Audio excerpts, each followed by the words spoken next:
In Thailand, election officials bar the king's sister from competing for the position of prime minister because she belongs to the ruling family.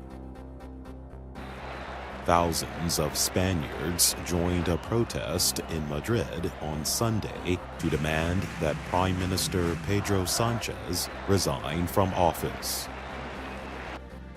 Yellow Vest protesters show no sign of easing pressure on the French government as demonstrations in Paris enter a 13th week.